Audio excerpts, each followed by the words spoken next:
কেমন আছো? আশা করি সবাই ভালো আছো এবং মন দিয়ে পড়াশোনা করছো।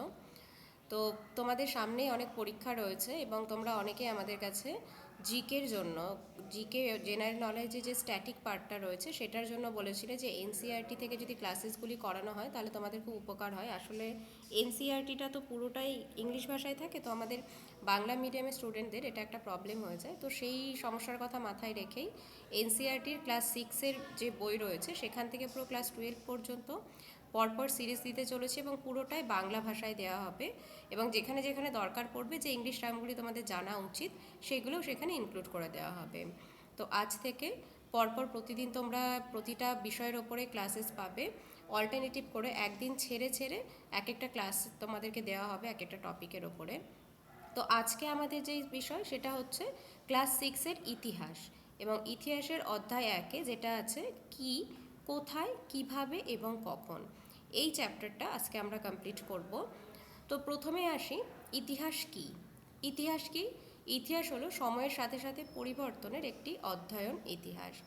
এটি মানব সমাজের সমস্ত দিককেই অন্তর্ভুক্ত করে, যার মধ্যে রয়েছে রাজনৈতিক, সামাজিক, অর্থনৈতিক, বৈজ্ঞানিক, প্রযুক্তিগত, চিকিৎসা, সাংস্কৃতিক, বুদ্ধিবৃত্তিক, ধর্মীয় এবং সামরিক অগ্রগতি পুরোটাই।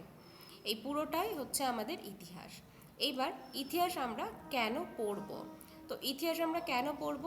ইতিহাস কিন্তু শুধু অতীত নিয়েই নয়, ইতিহাস বর্তমান নিয়েও। আমরা যে সমাজে বাস করি, আমাদের যে পূর্বসূরি যারা ছিলেন তারা কিভাবে তাদের কঠোর পরিশ্রম, তাদের নানান রকম যে উদ্ভাবনী ক্ষমতা, তাদের যে নানা আবিষ্কার, তার মধ্যে দিয়ে কিভাবে আমরা এই বর্তমান সময়ে আমরা আসতে পেরেছি, কিভাবে এই আধুনিক বিশ্ব উদ্ভূত হয়েছে, তা জানার জন্যই কিন্তু আমাদের ইতিহাস পড়তে হবে। অতীতে মানুষ কি খেত, কী ধরনের পোশাক পরতো, তারা কেমন বাড়িতে বসবাস করত, সেগুলিও কিন্তু আমরা জানতে পারি এই ইতিহাস পড়েই। এবার আসি, অতীতে মানুষ কোথায় থাকতো? তো তোমরা জানো যে অতীতে মানুষ লক্ষ লক্ষ বছর ধরে নদীর তীরে বসবাস করত। সেই সময় তারা ছিল মূলত খাদ্য সংগ্রহকারী, অর্থাৎ ফুড গ্যাদারার। ফুড গ্যাদারার, তারা খাবার কী করতো? সংগ্রহ করতো, নিজেরা কিন্তু ফসল ফলাতে পারতেন না এবং পশু শিকারও করতেন। প্রত্নতাত্ত্বিকেরা শিকারী সংগ্রহকারীদের তৈরি ও ব্যবহৃত কিছু জিনিস খুঁজে পেয়েছেন, যেগুলি সম্ভবত মানুষ পাথর, কাঠ এবং হাড় দিয়ে তৈরি করেছিল, যেগুলির মধ্যে এখনও পর্যন্ত সবথেকে ভালোভাবে টিকে রয়েছে পাথরের সরঞ্জামগুলি। তো প্রত্নতাত্ত্বিকেরা যে সমস্ত স্থান থেকে এই প্রত্নতাত্ত্বিক এভিডেন্সগুলি পেয়েছেন সেই জায়গাগুলি ম্যাপে এখানে দেখানো হলো। ম্যাপে দেখো মেহেরগড়, বুর্জহোম, ভীমবেটকা, মহাগড়া, ইনামগাঁও, ব্রহ্মগিরি, এই যে এরিয়াগুলি যেগুলি দেখতে পাচ্ছ ম্যাপের মধ্যে, অবশ্যই ম্যাপটা সবাই ভালো করে স্টাডি করো।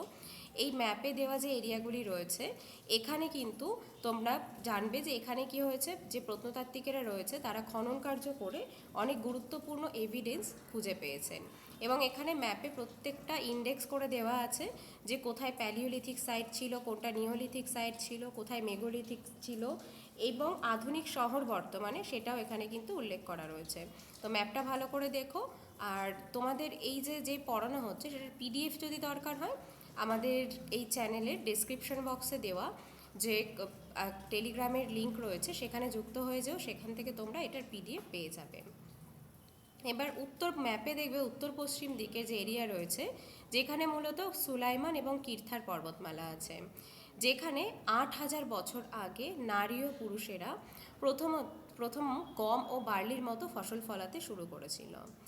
এছাড়াও কিছু এরিয়া ছিল যেখানে প্রথম ধানের চাষ হয়েছিল, যেটা কিনা বিন্ধ্য পর্বতমালার উত্তরের অংশগুলিতে। বিন্ধ্য পর্বতমালার উত্তর দিকে প্রথম ধানের চাষ শুরু হয়েছিল। প্রায় ৪,৭০০ বছর আগে সিন্ধু নদীর তীরে কয়েকটি প্রাচীনতম শহর গড়ে উঠেছিল এবং বর্তমানে যে গঙ্গা এবং তার উপনদীর তীরে, এছাড়া সমুদ্র উপকূল বরাবর যে শহরগুলি বিকশিত হতে দেখছো সেগুলি কিন্তু আজ থেকে প্রায় ২,৫০০ বছর আগে সেগুলি বিকশিত হয়েছিল। মানুষ বিভিন্ন কারণে, কখনো ধর্মীয় উপদেশ দেবার জন্য অথবা কখনো নতুন স্থান আবিষ্কার বা অজানাকে জানতে মানুষ কী করেছিল? মানুষ পাড়ি দিয়েছিলেন সুদূর অজানায় এবং তার থেকেই মানুষের সঙ্গে এক এক ধর্মের এক বর্ণের মানুষের সঙ্গে আর এক ধর্মের মানুষের পরিচয় হয়েছিল এবং এর থেকেই কিন্তু ধীরে ধীরে বিনিময় প্রথাও শুরু হতে থাকে। এবার আমরা জানব আমাদের দেশের নাম কিভাবে এলো। প্রথমে আসি ইন্ডিয়া নামটি। ইন্ডিয়া শব্দটি কি থেকে এসেছে? ইন্ডিয়া শব্দটি এসেছে সিন্ধু নদ থেকে। সিন্ধু নদ এটা একটা সংস্কৃত শব্দ। প্রায় 2500 বছর আগে উত্তর পশ্চিম দিক থেকে আসা ইরানি এবং গ্রিকরা সিন্ধু নদের সাথে পরিচিত ছিল, কিন্তু তারা সিন্ধু উচ্চারণ করতে পারতেন না। তারা সিন্ধুকে উচ্চারণ করতেন হিন্দোস বা ইন্ডোস নামে। এখানে তোমাদের জন্য একটা প্রশ্ন থাকলো, কারা সিন্ধু নদীকে হিন্দোস বলতো এবং কারা সিন্ধু নদীকে ইন্ডোস বলতো এবং কেন? এটা তোমরা কমেন্ট সেকশানে জানাবে। এবার এই নদীর যে পূর্ব দিকের এরিয়াটা ছিল, সেই পূর্ব দিকের এরিয়াটাকেই বলা হতো ইন্ডিয়া, অর্থাৎ সিন্ধু নদীর পূর্ব দিকের ভূমিকে বলা হতো ইন্ডিয়া। এবার আসি ভারত নাম কিভাবে এলো। ভরত নামে এক গোষ্ঠী ছিল যারা উত্তর পশ্চিমাঞ্চলে বসবাস করত এবং এদের কথা আমরা জানতে পারি সংস্কৃত ভাষার প্রাচীনতম রচনা ঋগ্বেদ থেকে। তো সেই ঋগ্বেদে, যেটা আজ থেকে প্রায় 3500 বছর আগে উল্লেখ করা আছে, সেখানে এই যে ভরত গোষ্ঠী, তার থেকেই পরবর্তী সময়ে আমাদের এই দেশের নাম ভারতবর্ষ হয়েছে। এবার আসি, আমরা যে অতীত সম্পর্কে জানতে যদি চাই কিভাবে জানব, তো অতীত সম্পর্কে জানার বেশ কিছু উপায় আছে, যার মধ্যে প্রথম হলো পাণ্ডুলিপি বা ম্যানুস্ক্রিপ্ট। তো দেখো ছবিতে একটা পাণ্ডুলিপি বা ম্যানুস্ক্রিপ্টের ছবি রয়েছে। এবার আসি, পাণ্ডুলিপি বা ম্যানুস্ক্রিপ্ট কী? পাণ্ডুলিপি বা ম্যানুস্ক্রিপ্ট হলো সেই ধরনের বই যা কোথায় লেখা হতো? তালপাতা বা হিমালয়ে জন্মানো বার্চ নামে এক ধরনের গাছ আছে, যাদের ছালে বিশেষভাবে এইগুলি লেখা হতো। এই বইগুলিতে কি লেখা হতো? সেখানে থাকতো কোনো ধর্মীয় বিশ্বাস, রীতিনীতি, রাজাদের জীবন, চিকিৎসা ও বিজ্ঞান, এইসব নিয়ে মূলত বইগুলি লেখা হতো। এছাড়াও ছিল কি? এছাড়াও ছিল মহাকাব্য, কবিতা ও নাটক, সেগুলি নিয়েও এই বইগুলোতে আলোচনা করা হতো। এগুলির মধ্যে বেশিরভাগই ছিল সংস্কৃত ভাষায় লেখা। তাছাড়া প্রাকৃত ভাষা এবং তামিল ভাষাতেও লেখা কিছু পাণ্ডুলিপি পাওয়া গেছে। প্রাকৃত ভাষা কি? প্রাকৃত ভাষা হচ্ছে তখনকার সময়ে সাধারণ মানুষের ব্যবহৃত ভাষা, সেটি ছিল প্রাকৃত ভাষা।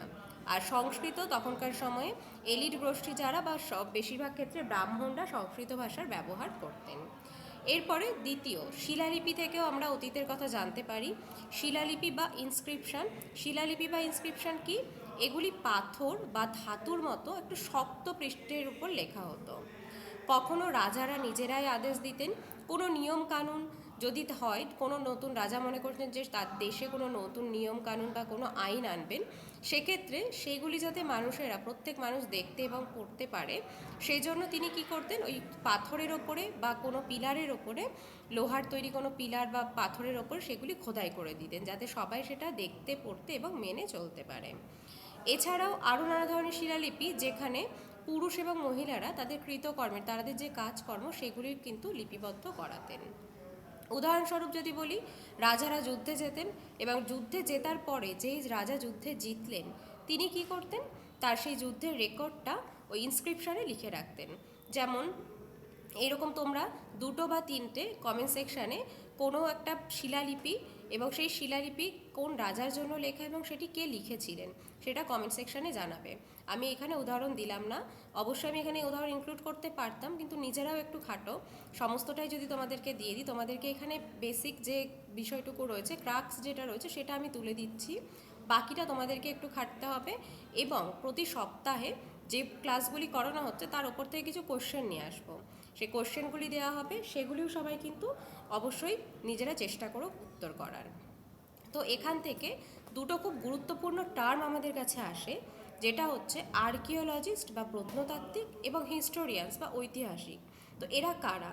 প্রত্নতাত্ত্বিক কারা? প্রত্নতাত্ত্বিক হচ্ছেন সেই সমস্ত মানুষেরা যারা কি করেন, যারা কোনো ঐতিহাসিক গুরুত্ব সম্পন্ন কোনো বস্তু বা স্থান খনন করেন, কাল নির্ণয় করেন এবং ব্যাখ্যা করার মাধ্যমে অতীতের যে মানব কার্যকলাপ তার অধ্যয়ন করেন। তারাই মূলত যে খনন প্রকল্প তা বাস্তবায়ন করেন এবং আনুষ্ঠানিক নামে খনন নামে পরিচিত যে প্রত্নতাত্ত্বিক ধ্বংসাবশেষ তার সংরক্ষণ করেন এবং এমন তথ্য সংগ্রহ করেন যা অতীত সম্পর্কে আমাদের বোঝাপড়াকে আরও সমৃদ্ধ করে। এবার আসি হিস্টোরিয়ানস বা ঐতিহাসিক কারা। ঐতিহাসিক হলেন এমন ব্যক্তি যারা অতীত নিয়ে অধ্যয়ন করেন এবং তারা অতীত নিয়ে কী করছেন, পড়াশোনা করেন।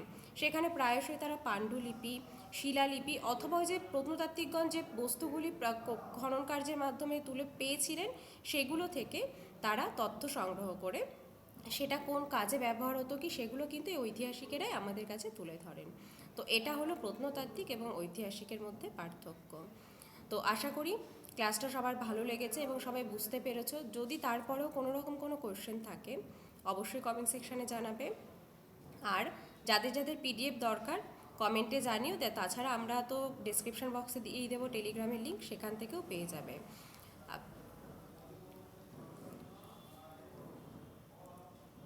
ওই যে নিচে জল